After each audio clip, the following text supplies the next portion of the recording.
If you're a facilities manager at a university, you know students rely on the cafeteria for breakfast, lunch, dinner, and the occasional late-night snack. So when a dishwasher breaks down and dirty plates pile up, the mess hall can turn messy in the blink of an eye. Enter Grainger. With over 1 million industrial-grade products and fast delivery, the product you need now is never far away. So you can turn that dishwasher back into a lean, clean washing machine. Call, click Grainger.com, or just stop by. Grainger, for the ones who get it done. Este es el espacio que conecta a todas las personas en el campo y la ciudad con el agro. Al Campo de Caracol Radio. Dirige y conduce Luis Enrique Hurtado en Al Campo de Caracol Radio. Nos escuchamos a esta hora, como ya es muy habitual. Aquí la temperatura es muy baja en la capital de los colombianos, pero bueno, es propicia para levantarnos temprano, hacer deporte, tomarnos un buen café a esta hora. Hoy vamos a hablar de un decreto de conmoción interior que expidió el gobierno nacional y que protege las tierras, las fincas de los agricultores que se encuentran ubicados en la zona del Catatumbo. Es una medida que está orientada a proteger los predios, las fincas de los agricultores que se encuentran en esta zona de norte de Santander. Asimismo, de un estudio realizado por la WWB, en donde se establece que la mujer que vive en la ruralidad tiene muy poca posibilidad de acceder, de poder tener una cuenta bancaria. Son múltiples los factores, los vamos a comentar más adelante con una invitada especial. Y por supuesto, los hechos, las noticias más importantes de esta semana, como por ejemplo, cuánto aguacate hash llegó al mercado de los Estados Unidos para la final del fútbol americano que se va a cumplir el día de hoy. Sean todos bienvenidos, ya comenzamos Al Campo de Caracol Radio.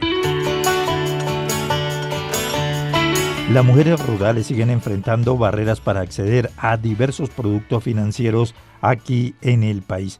En respuesta a esta situación, la Fundación WWB Colombia desarrolló un informe, un estudio de inclusión financiera de las mujeres en el campo colombiano. El estudio se realizó en el Valle del Cauca, pero tiene un impacto a nivel nacional. Y en los próximos minutos vamos a hablar con la doctora Soraya Usain. Ella es la directora de investigaciones de la Fundación WWB Colombia. Doctora Soraya, bienvenida al Campo de Caracol Radio. Muchas gracias por la invitación. Doctora, ¿qué fue lo que encontraron en ese estudio, en ese informe sobre la inclusión financiera de las mujeres que viven en el campo colombiano? Bueno, les cuento. Nosotros hicimos un estudio específicamente en el Valle del Cauca, que es una de nuestras zonas priorizadas. Estuvimos en 6 municipios del Valle, hicimos encuestas, estuvimos hablando con personas, mujeres y hombres, y dentro de los hallazgos, sin duda aparece que, por un lado, pues algo que todos conocemos, nuestro campo y la ruralidad, claramente ha estado, digamos que, con condiciones que reflejan mucho más la vulnerabilidad en términos socioeconómicos y en términos del bienestar de la población. Encontramos que las mujeres tienen menor autonomía económica, y esto se debe, por supuesto, por la pobreza, por la informalidad y por las labores de cuidado, esas cargas que ellas tienen para conciliar, por un lado, todo lo referente al hogar, a la familia, y por el otro lado, referente, pues por supuesto, a sus emprendimientos cuando tienen emprendimientos. En términos de inclusión financiera, ¿qué encontramos? Hay barreras de acceso y uso que ya se reconocen. Por un lado, la ausencia de entidades bancarias, el lenguaje técnico que se utiliza, los requisitos y los trámites son muy complejos, por ejemplo, para las mujeres, que en gran parte de las ocasiones no cuentan con garantías, no cuentan con colaterales y pues no cuentan, digamos, que con propiedad de tierra, con propiedad de transporte, de motos, que les sirvan pues para acceder a créditos. Encontramos también una desconfianza en el sistema y una desconfianza también en ellas mismas. Ellas, como no reciben unos ingresos de manera periódica, pues desconfían que pueden pagar, y claramente por eso se abstienen también de ir a los bancos. Hay obviamente también un tema de falta de conocimiento sobre el sistema financiero, y las mujeres nos decían que para ellas, por ejemplo, no es muy rentable tener una cuenta de ahorros. La cuenta de ahorros básicamente no se piensa como un mecanismo de ahorro, se piensa más es como un mecanismo transaccional para recibir un dinero. pero si quieren ahorrar, prefieren ahorrar en alcancías o prefieren ahorrar en cadenas, que pues sabemos es una práctica muy común. También encontramos que si bien hoy en día pues se está utilizando más los canales digitales, y esto es muy positivo porque aquí hemos tenido unos grandes avances. Para las mujeres esto también sigue siendo muy complejo.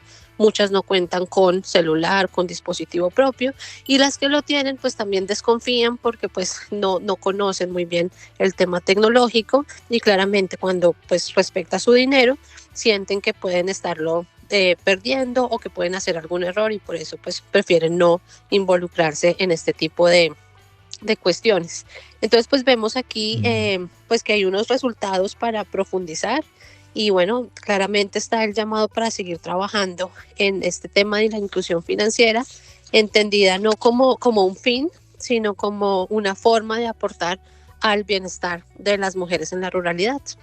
Doctora Soraya, pero es paradójico, mientras el sistema financiero está buscando pues incentivar el ahorro por parte de las familias colombianas, la mujer rural esté totalmente aislada, ¿no?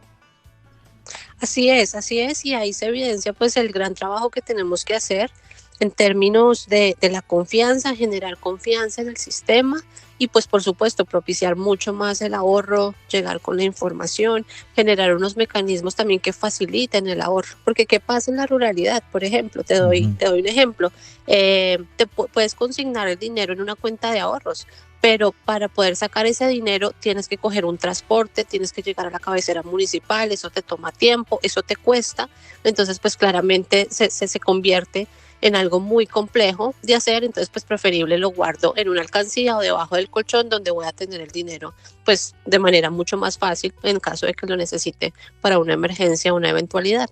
Me imagino que tampoco conocen los corresponsales bancarios, ¿no? Que se han pues ampliado casi en todos los municipios del país, pero pues si no hay esa inclusión, pues mucho menos van a llegar a estos corresponsales, ¿no?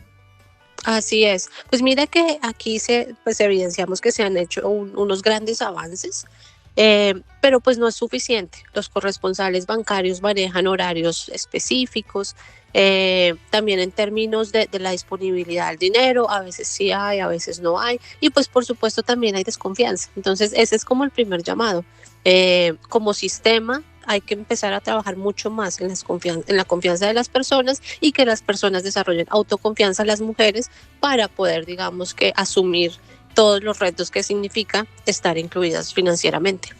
Es decir, las mujeres en el campo colombiano ahorran, como usted lo dijo, en alcancías, cadenas de ahorro, y no hay otra forma porque hay debajo del colchón. Así es. Sí, y esto también se relaciona por lo que les comentaba al principio, el hecho de no recibir ingresos de manera periódica, entonces pues prefieren ahorrarlo debajo del colchón en caso de que lo necesiten. El tema obviamente relacionado con la infraestructura, por ejemplo, si yo no tengo moto, no tengo un transporte que me pueda llevar al corresponsal bancario, a la cabecera municipal, pues prefiero hacer todo, digamos, que debajo ahí en la casa, en el hogar, mantener el dinero, pues para evitarme, digamos, que unas vueltas adicionales a lo que ya tengo que hacer, digamos, que dentro de mi trabajo del hogar, el trabajo de cuidado. Y lo peligroso es que las mujeres, si no tienen la posibilidad de llegar al sistema oficial, pues pueden recurrir al gota a gota, que eso es una cosa perversa, ¿no? Así es, digamos que ese sin duda es un riesgo.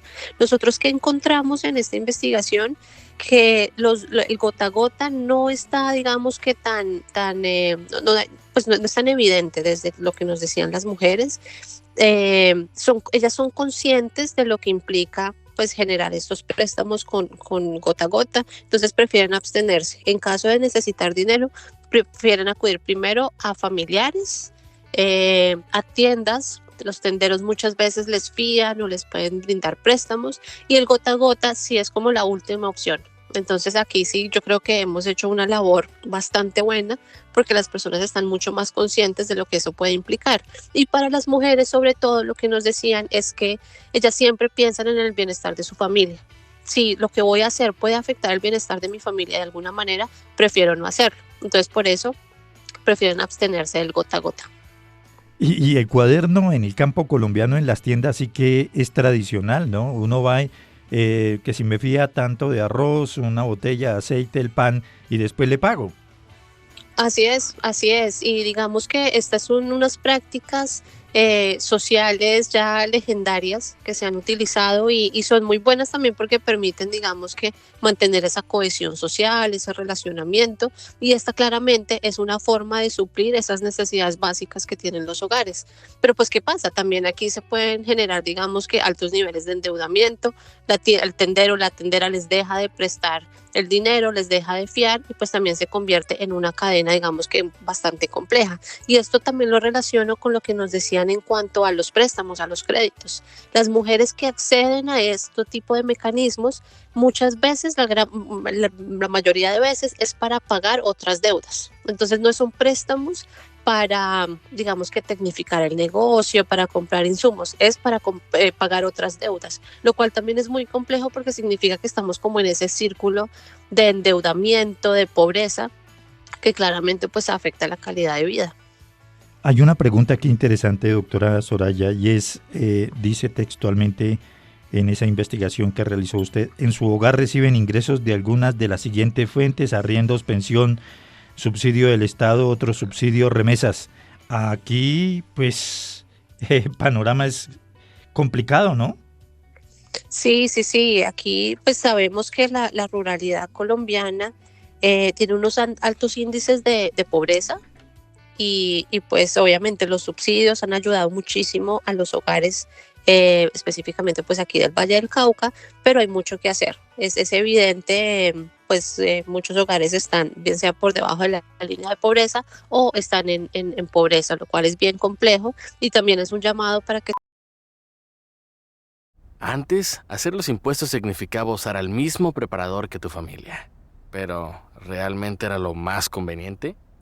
Ahora hacer impuestos es tener un experto bilingüe de TurboTax ideal para ti, que solo presentará tu declaración cuando sea 100% precisa, garantizado. Ahora los impuestos se hacen así. Intuit TurboTax. Consigue un experto ahora en turbotax.com/español. Expertos bilingües solo disponibles con TurboTax Live. Consulta los detalles de la garantía en turbotax.com/garantías. Sigamos invirtiendo en el campo, sigamos desarrollando programas y sobre todo brindándole las oportunidades a las mujeres para que tengan una mayor autonomía económica. Con este panorama, ¿qué hay que hacer? Hay mucho para hacer. Pues por un lado, por supuesto, tenemos que seguir trabajando en la ruralidad, no solamente en la ruralidad, digamos que cercana, sino la ruralidad dispersa, porque pues los hogares vemos que necesitan y deben mejorar en todo sentido, tanto la infraestructura para poder llegar a estas viviendas, a estas familias, también el tema de la información, el tema de la conectividad. Obviamente pues todos estos son temas pues de infraestructura que tenemos que seguir trabajando, pero por el otro lado, digamos que las organizaciones de base, organizaciones, fundaciones que están en el territorio, seguir dando, digamos que, más programas de capacitación, lo que es educación financiera, que es fundamental para poder entender el sistema y tomar decisiones informadas, y por supuesto desde el sistema financiero, generar, digamos que, una mayor concientización alrededor de la importancia del ahorro, alrededor de la vida crediticia, que esto es fundamental para poder acceder a otros mecanismos de financiamiento, y también trabajar mucho en lo que es la eliminación de sesgos frente a las mujeres rurales y pues generar mayor conciencia en las personas, digamos, que toman las decisiones en el sistema financiero para generar unos productos que sean mucho más cercanos a la población y que realmente tengan en cuenta las necesidades pues que las mujeres tienen.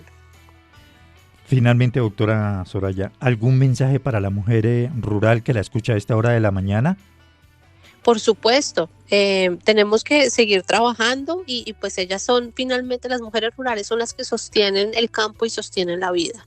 Lo están haciendo muy bien y obviamente la invitación es que se sigan capacitando, que sigan buscando oportunidades, que entre ellas también generen proyectos productivos y de esta manera también puedan seguir, digamos que, aportando a sus hogares, a sus comunidades. Para nosotros el rol de la mujer rural es fundamental en todo lo que hacemos y pues por eso hay que seguir invirtiendo en ellas y de parte de ellas pues que busquen, digamos que, estas oportunidades de capacitación, de financiación y que sepan que la labor que ellas realizan pues es fundamental para el sostenimiento de todo el sistema. Doctora Soraya, muchísimas gracias por haber estado esta mañana aquí en el campo de Caracol Radio. Ahí está este informe de la Fundación WWB Colombia. donde deja un panorama verdaderamente preocupante, dramático, de cómo la mujer en el campo, en las zonas rurales del país, no tienen la posibilidad de acceder a los productos financieros. Doctora Soraya, muchísimas gracias, muy amable. Bueno, muchas gracias a ustedes. El agro es noticia en Al Campo. Y avanzamos en esta mañana de domingo y ahora les vamos a presentar los hechos, las noticias más importantes del sector agroindustrial. En un esfuerzo por fortalecer la economía regional, el departamento de Cundinamarca firmó 29 convenios con la Federación Nacional de Cafeteros y los municipios productores de grano. Esta estrategia, denominada Mi Finca Más Productiva, busca mantener la calidad del café de la región, conocido por su acidez media brillante, cuerpo medio sedoso y notas a panela y cítricos, como uno de los pilares del desarrollo económico. El gobernador de Cundinamarca, Jorge Emilio Rey, destacó la importancia de mantener la calidad del café del departamento, por lo que la iniciativa contempla apoyar a 1.571 unidades productivas y renovar 786 hectáreas de cultivo de este grano, asegurando así la sostenibilidad y la competitividad del sector. Los productores recibirán fertilizantes que mejoran sus cultivos y reducirán los costos de producción, fortaleciendo la rentabilidad de las fincas. Cada año Cundinamarca produce 24.000 toneladas de café, de las cuales el 90% se exporta a mercados internacionales.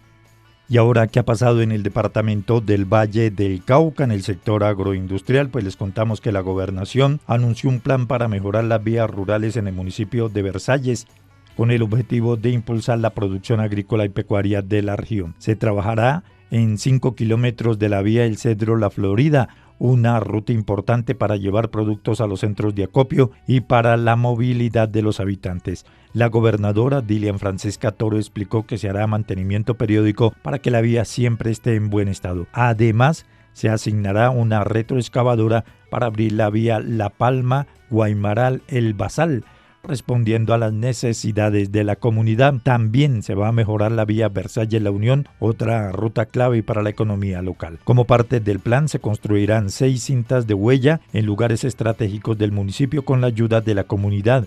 La gobernadora destacó que este trabajo se hará en conjunto con las juntas de acción comunal, proporcionando materiales y maquinaria y asimismo pagando a la comunidad por su labor. Este enfoque colaborativo asegura que las obras sean cuidadas por quienes participan en el desarrollo, en la construcción de las mismas. Y ahora nos vamos para la central de abasto más importante del país, Corabastos, para conocer el comportamiento en los precios de los alimentos. Luis Hernando Ríos, ¿qué tal? Bienvenido al campo de Caracol Radio. Hoy estamos hablando de la mora de Castilla. Tenemos el precio en Surabastos, Neiva. La mora está en 4.000 pesos el kilo, mientras que en la central de abasto de Bucaramanga la mora se comercializa en arrobas 55.000 pesos. Corabastos, Bogotá, registra la caja de 7 kilos para la mora de 43.000 pesos. Otros precios registramos en Surabastos.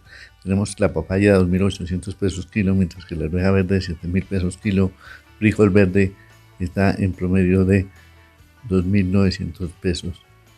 En la ciudad de Bucaramanga tenemos que el melón está en 6.000 pesos el kilo, mientras que la arveja verde está en promedio de 350.000 pesos el bulto de 50 kilos. La papa tiene precio de 80.000 pesos en la ciudad de Bucaramanga, la variedad parra pastusa, mientras que en Bogotá 70.000 pesos. Hay estabilidad en los precios del arroz en Bogotá al cerrar a 48.000 pesos la arroba. Señora ama de casa, se hace el mercado para Bogotá y el centro del país. Le sugerimos tener en cuenta el buen abastecimiento de papa, lenteja, hoja verde seca, pimentón, guayaba, garbanzo, frijol, carne de res, pollo y huevo. Panorama de oferta y demanda de productos básicos de la canasta familiar. Muy buen día. Luis Hernando, gracias, muy amable por haber estado esta mañana aquí en el campo de Caracol Radio con los precios de los alimentos. También les contamos que en un logro que se destaca por la calidad y versatilidad de la panela colombiana, la Asociación de Agricultores de Nocaima, esto es aquí en Cundinamarca, exportó su primera producción al mercado de los Estados Unidos. Esta es una excelente noticia, pues demuestra que la panela de nuestro país sigue ganando terreno en los mercados internacionales gracias al esfuerzo de las asociaciones productoras por posicionar este endulzante natural a nivel global.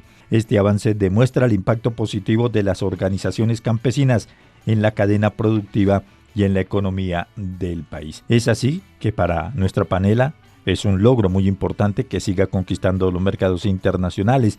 Es fundamental el apoyo conjunto de productores, asociaciones, consumidores y, por supuesto, el gobierno nacional. Y a propósito del gobierno nacional, ha ratificado las medidas para la protección de los suelos, el agua y la productividad agropecuaria en el suroeste del departamento de Antioquia. La ministra de Agricultura, Marta Carvajalino, estuvo en una audiencia en el municipio de Támesis y allí se ratificó en la implementación de estas medidas. Sobre este particular dijo la ministra lo siguiente. Pues diremos con toda claridad, mantenemos la decisión y así como estamos hoy, estaremos mañana y pasado y un día y el otro. Porque de este gobierno nadie podrá decir que no venimos a poner la cara y que no venimos a discutir con ustedes. Hoy, alcalde, no estamos diciendo que se impone una nueva determinante ambiental.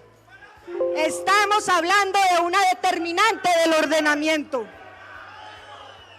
Esta determinante que ustedes quieren negar no es otra determinante distinta a que ellos, a quienes están aquí, puedan seguir produciendo con seguridad. La intervención de la ministra de Agricultura, Marta Carvajalino, en el municipio de Támesis en medio de protestas por esta decisión del gobierno nacional, con el objetivo de respaldar a 23 organizaciones productivas lideradas principalmente por mujeres rurales en el Valle del Cauca. Drummond ha iniciado el proyecto Fortalecimiento de Capacidades Productivas a Mujeres Rurales en la alianza con la Corporación Colombia Internacional y su programa nacional 500.000 agroempresarias.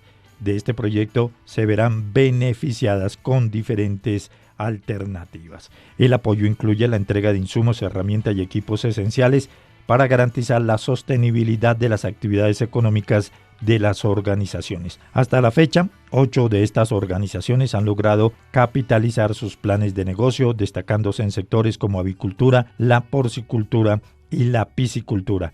Finalmente, el proyecto incluye un acompañamiento continuo para ayudar a las mujeres rurales a llevar a cabo sus planes de negocio y vender sus productos en mercados locales y regionales. Con esta iniciativa busca que más mujeres participen activamente en la economía local, reconociendo su importancia en el papel de mejorar la vida en sus comunidades. Y hoy se está cumpliendo la final del fútbol americano con una gran proyección en materia de ventas de aguacatejas. La directora de Corpo Hass, Catherine Mejía, nos da a conocer cuánto aguacate se puede vender en el desarrollo de este certamen. Estamos celebrando que en el próximo Super Bowl que se desarrolla este domingo, Colombia va a tener una gran participación a través de nuestro aguacate Hass.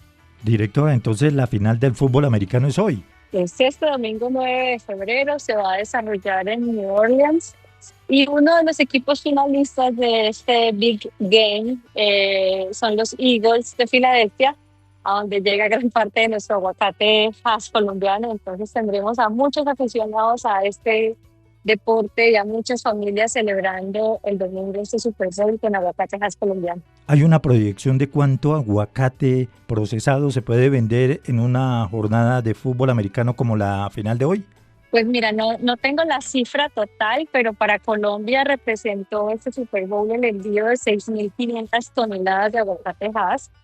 Eso presenta para nosotros un crecimiento cercano al 380%. El año pasado habíamos enviado 1.300 toneladas y hace parte de esas grandes apuestas que está haciendo Colombia por conquistar ese mercado norteamericano.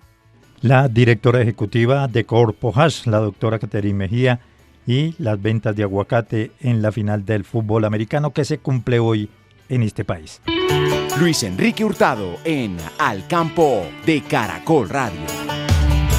Ante la complicada situación de orden público que se presenta en el Catatumbo, que ha generado el desplazamiento de los campesinos, el gobierno nacional expidió el decreto 0108 de 2025 al amparo de la conmoción interior, que tiene como objetivo salvaguardar el territorio y los bienes de las comunidades ante la situación de orden público. Vamos a conocer más detalles que busca este decreto y cómo se van a beneficiar los campesinos desplazados. Y para hablar de este decreto, los beneficios para los agricultores, para los campesinos desplazados, nos acompaña a esta hora de la mañana la doctora Aura Bolívar. Ella es la subdirectora de la Unidad de Restitución de Tierras. Doctora Aura, bienvenida al campo de Caracol Radio. Bueno, doctora, hay mucha preocupación frente a varios decretos, pero en este caso vamos a hablar de uno específicamente, y es cómo se va a proteger a los agricultores, a los productores del campo, de los municipios que hacen parte del Catatumbo para no perder sus tierras como consecuencia de este conflicto armado. Bueno, voy a permitirme inicialmente como dar un contexto sobre la idea que hay detrás de las medidas de protección de tierras, luego compartirles como algunas cifras y lo que estamos pensando desde la unidad. La política de protección de tierras no es una política nueva, es una política que se implementó, digamos, desde inicios de este siglo, justo frente a fenómenos de desplazamiento masivo, ¿cierto? Entonces, la advertencia que sale en un fenómeno de desplazamiento masivo, donde empieza a haber cambios de uso del suelo, presiones por venta de tierras, presiones por transacciones, para acumular, para convertir estos espacios en corredores, etcétera, hace, digamos, surgir la necesidad de crear un mecanismo de protección no solo para los desplazados, ¿cierto?, o las personas en riesgo de desplazamiento, sino también para proteger sus bienes. Este deber de protección de bienes pues está contemplado en la Constitución, está contemplado en estándares internacionales, ¿cierto? Hay varias observaciones de los principios internacionales. La misma Corte Constitucional varias veces ha señalado durante este siglo la importancia de implementar mecanismos de protección de tierras frente al fenómeno del desplazamiento forzado. En esa ruta, digamos, la unidad venía desde 2015 administrando el registro único de predios y territorios abandonados, que en las redes se está rotando con el nombre RUPTA. Es un registro particular en el que se inscriben las medidas de protección de tierras, ¿cierto? ¿Cuáles fueron las medidas? Ya existía una medida, digamos, una política pública que era la protección individual. Sí. Lo que quisimos hacer en este decreto, el 108 de 2025, fue reforzar los mecanismos de protección de tierras para que pudiéramos implementarlos, digamos, en los municipios que están cobijados en la declaratoria de conmoción interior, de modo que las personas que han sido desplazadas de sus tierras o están en riesgo de ser desplazadas puedan activar la ruta de protección. Eso técnicamente, como se denomina, Luis Enrique, es una medida de protección frente al desplazamiento o una medida de protección frente a la inminencia de riesgo de desplazamiento. En otras palabras, es una medida para prevenir que haya un posterior despojo, ¿cierto? Son medidas pensadas para proteger las tierras de las personas y para evitar que sean presionadas o que su integridad sea afectada, para presionarla por la venta, ¿cierto? Esa es la idea que está detrás del artículo 3º, del artículo que nos da la posibilidad a nosotros, como una restitución de tierras, de activar, el artículo 2º que nos da a nosotros la posibilidad de activar seguir activando las solicitudes, tanto en zonas de desplazamiento como en zonas de riesgo de desplazamiento, una a una o colectivamente. Doctora, es decir, a partir de este momento esas tierras, esos predios no entran en ningún proceso de venta, de transacción de carácter comercial. Entonces, ¿qué es lo que el artículo 2º, digamos, del decreto 108 tiene que leerse de manera articulada con otros dos artículos que trae ese mismo decreto, que es el 6º y el 7º. En relación con su pregunta, efectivamente, lo que señala el decreto es que, dado que hay una sospecha de posible presión, precisamente por estas condiciones de afectación y de conflicto, toda transacción que se vaya a hacer sobre los inmuebles deberá pasar por la autorización de la Unidad de Restitución de Tierras. Para esos efectos, la Superintendencia de Notariado y Registro ya sacó una circular, se las podremos compartir para que ustedes la puedan circular también por medios, y estamos preparando una circular conjunta con la Superintendencia de Notariado y Registro precisamente para dar aplicación a ese artículo. En otras palabras, el decreto nos permite, por un lado, activar la ruta de protección para prevenir que haya posibles despojos, y por otro lado, si las personas hoy quieren hacer transacciones sobre sus bienes, tendrán que solicitar la respectiva, o dicha transacción no se podrá inscribir si no se cuenta con una autorización de la unidad de restitución de tierras. Hoy la superintendencia y las oficinas están haciendo el alistamiento para que podamos dar aplicación a ese artículo. Es decir, si hoy voy, por ejemplo, a hacer un proceso de compra de un predio en uno de estos municipios del Catatumbo, voy a la notaría, ¿automáticamente el notario bloquea ese proceso? Pues el notario no lo bloquea, lo que sucede es que cuando usted va a inscribir esa escritura en el folio de matrícula inmobiliaria, que es mediante el acto mediante el cual usted formaliza pues esa transacción, el registrador le va a decir, yo no puedo inscribir esa venta hasta que no cuente con la autorización o el visto bueno de la unidad de restitución de tierras. Y esa autorización la entregan única y exclusivamente ustedes ahí en Cúcuta, me imagino, porque para entrar a los municipios del Catatumbo la situación está muy compleja, ¿no?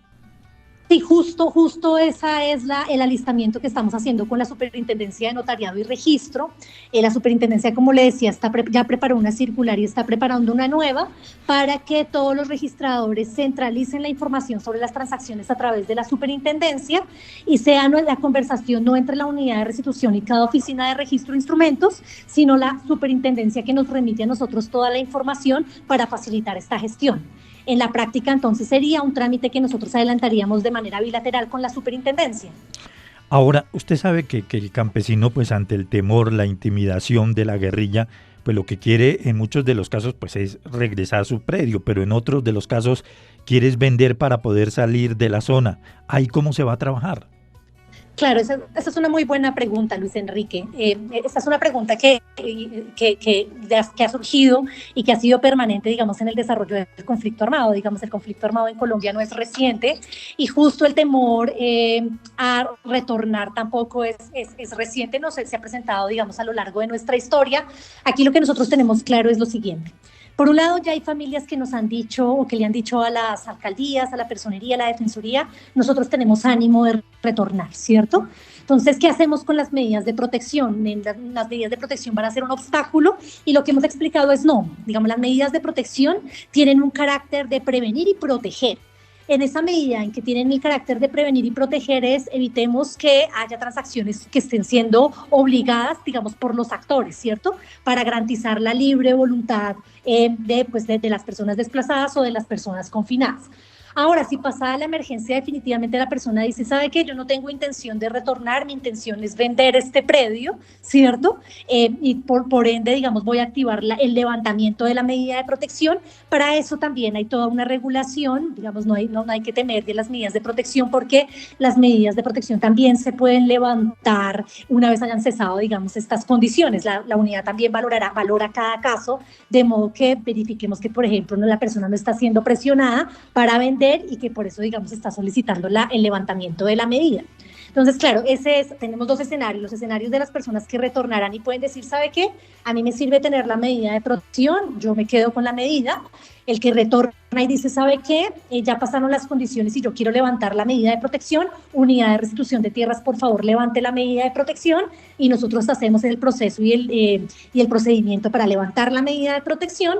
Y aquellos que digan definitivamente nosotros no vamos a retornar, tenemos distintas posibilidades. Una es voy a vender, otra es activar el proceso de restitución para que me entreguen otro predio en otro lado, o incluso en el marco de estas medidas podríamos pensar en, bueno, usted no quiere ya ese predio, está pensando por un equivalente, pues entreguemos este predio a la autoridad agraria de modo que puedan acceder a otro predio en otro lugar. Creo que estamos diseñando, y ese es el trabajo que se está desarrollando con el gobierno nacional, medidas que den una respuesta rápida a la ciudadanía, a las víctimas de desplazamiento, a las víctimas de confinamiento, en clave de garantizar sus derechos. Pero, ¿cierto? Entonces, sí. Doctora Aura, interesante lo que usted acaba de indicar. Si la persona no quiere estar allá, entrega el predio y ustedes lo pueden ubicar en otra zona del país. Esa es una buena medida. Claro, digamos, en restitución hay dos posibilidades, ¿no? Ahí está la posibilidad, digamos, de avanzar con el proceso de restitución para adelantar como la medida que nosotros llamamos compensación por equivalente, ¿cierto? Que es que usted ya no tiene condiciones para retornar al predio del que fue despojado o que fue víctima de abandono. Entonces usted dice, yo quiero estar en otro predio que tenga condiciones similares en otra parte del país, ¿cierto? Eso lo permite ya la ruta, no de protección, sino de restitución. La unidad de restitución tiene a su cargo la política de protección, pero a su vez la política de restitución. Ahora, si la persona fue despojada y abandonó este predio y definitivamente dice, yo no quiero retornar en 6 meses porque no se dieron las condiciones, porque mi vida sigue en riesgo, pues definitivamente activamos la ruta de restitución para que podamos tener estas otras medidas complementarias. El mismo decreto también establece posibilidades de dar respuestas rápidas, por ejemplo, a las personas que están siendo víctimas de desplazamiento, ¿cierto? A través de las medidas que se están contemplando con la Agencia Nacional de Tierras, que sería muy útil también poder conversar con la agencia, pues que es la máxima autoridad agraria del país. Continuamos con Al Campo en Caracol Radio.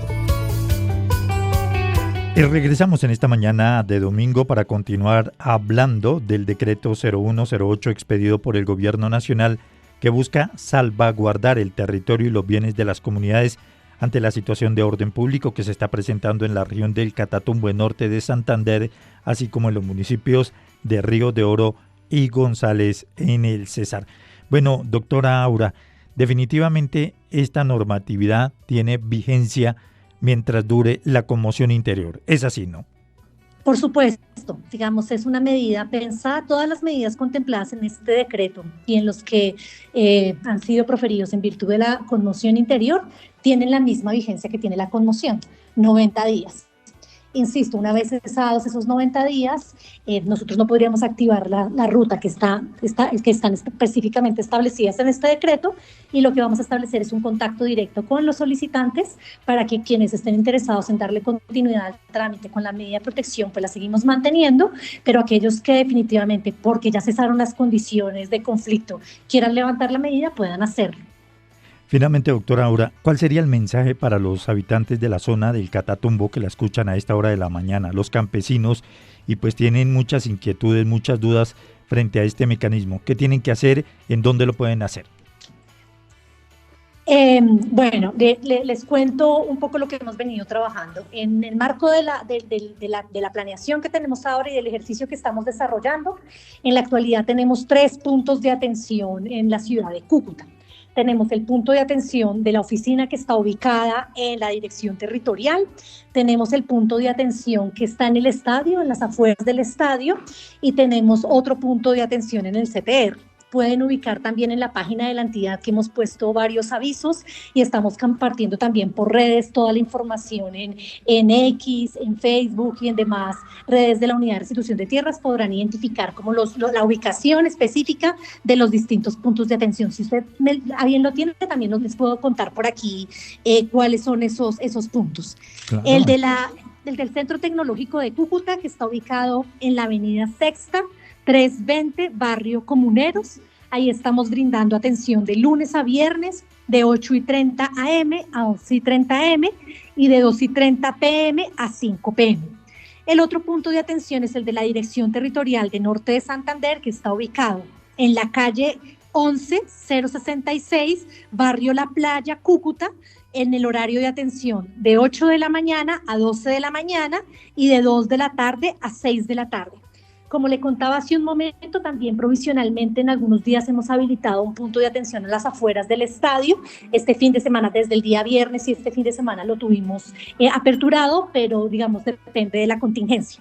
Cualquier inquietud, les recomendamos comunicarse a los números 314-437-7219 y 314-438-9814. Insisto, ¿cuál es la idea de las medidas de protección? Usted se acerca y se identifica preferiblemente con la cédula de ciudadanía, cuenta, digamos, y narra los hechos mediante los cuales tuvo que desplazarse o abandonar el predio. Es lo que nosotros hemos llamado las circunstancias de modo, tiempo y lugar, ¿cierto? ¿Cuándo? ¿Con quiénes? ¿Cómo? y acredita, digamos, cuál es la relación que tiene sobre el predio. Entonces es muy importante que puedan llevar los documentos que tengan disponibles. Hay personas que nos dijeron, por ejemplo, yo no pude sacar nada porque fue inmediato. No hay problema, nosotros tenemos formas de intercambiar información institucional, pero si tienen la información, si tienen documentos, es importante que cuando vayan a las oficinas de la entidad puedan llevarlos consigo. Recuerden que la idea es proteger no solo la relación de propiedad, sino también relaciones de no formalidad, como la ocupación, por ejemplo, tratándose de baldíos, o como la posesión, tratándose de bienes de propiedad privada. Eso es muy importante porque muchas personas nos dicen, ahora es que no tenemos papel porque yo estoy allá hace 20 años por una herencia. Vale porque usted tiene una relación sobre eso. No, es que yo tengo una carta-venta que hice con el compadre hace 40 años. La carta-venta vale. Entonces todo lo que puedan los documentos que puedan llevarlos, para nosotros van a ser muy útiles para activar estas medidas de protección. Insisto, toda esta información la estamos publicando en páginas, estamos proyectando videos para aclarar la ruta y estamos súper atentos a cualquier inquietud y ampliación de información que requiera tanto la prensa como la ciudadanía en general para atender justo estas necesidades de la población desplazada y la población confinada, que hoy, de acuerdo con el último reporte del puesto de mando unificado, asciende a más de 53.000 personas en el caso de desplazamiento y a más de 31.000 personas en el caso de confinamiento. Claro, doctora Aura, y es que hay un punto que toca bien interesante. La gran mayoría de campesinos en Colombia pues tienen un predio y están en la informalidad. Me imagino que esta es una muy buena oportunidad para legalizar y adelantar todos los procesos ante las autoridades respectivas en el caso del Catatumbo. Por supuesto, Luis Enrique. Justo de eso estuvimos conversando, digamos, con las autoridades, de cómo dar cuenta de las relaciones informales en este momento. También era una oportunidad para decirle a estas entidades, formalicemos rápidamente. Si usted revisa en ese sentido el artículo 2, el artículo dice, la medida de protección no suspenderá ni parará los procesos de formalización que se vengan adelantando. Precisamente porque lo que queremos hacer como entidades es no solo proteger, sino formalizar rápidamente estas relaciones informales para que las personas puedan tener mayor seguridad en la tenencia de la tierra.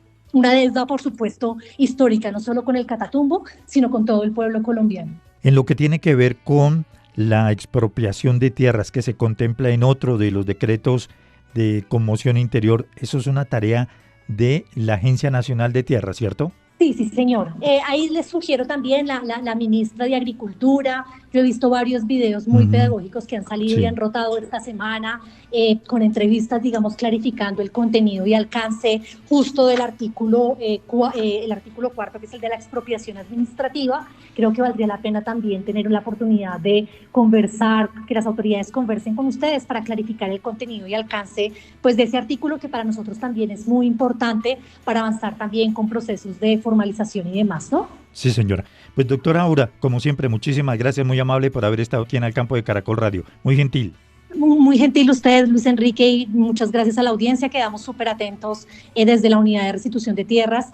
Todo nuestro personal de RUCTA a nivel nacional está con sus ojos puestos sobre este proceso y tratando de avanzar en la garantía y goce efectivo de los derechos de esta población que hoy está siendo afectada por esta emergencia. A propósito del decreto que ha generado alguna controversia que habla de la expropiación express, el director de la Agencia Nacional de Tierra, Felipe Harman, ha señalado que el primer paso es la compra y en caso ya de ser necesario, pues se utilizaría esta figura. Sobre este particular dijo lo siguiente el director de la ANT. Nosotros estamos hoy estructurando un plan de trabajo detallado que hemos llamado el Plan Catatumbo. Tiene 4 líneas de intervención, una de seguridad jurídica para la tenencia de la tierra, con el objetivo de titular al menos 1.500 familias campesinas en estos meses. Otro que es un programa que es Fincas para la Paz, que esperamos adquirir alrededor de 3.000 hectáreas. La zona de constitución de reserva campesina. Y como cuarto componente, los compromisos con las comunidades étnicas Barí.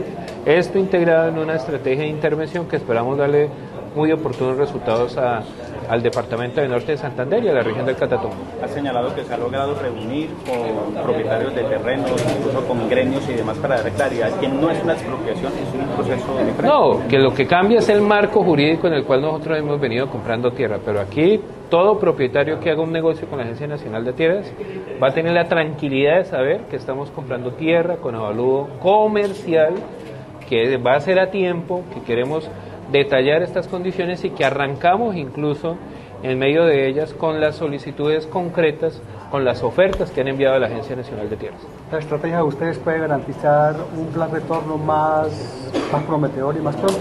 Esperamos de forma oportuna que el Catatumbo tenga la garantía de que sus comunidades que son de este territorio pues tengan estas posibilidades de retorno con la seguridad jurídica que de ello equivale.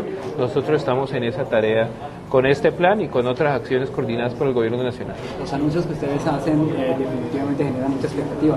Si la Corte Constitucional deroga el decreto de condiciones interior, ¿qué pasa? Seguimos trabajando, esto no va a tener reversa. Lo más importante es que la Corte entienda el drama humanitario del que está ocurriendo en el Catatumbo, que no tiene antecedentes, y que los grupos armados también entiendan que esta confrontación violenta le hace un inmenso daño a la región y a las comunidades que hoy están literalmente desterradas en el municipio de Cúcuta. El director de la Agencia Nacional de Tierra, Felipe Hartmann, los alcances de esta figura que se va a utilizar para proteger, entregar predios a los campesinos desplazados por la violencia en la zona del Catatumbo.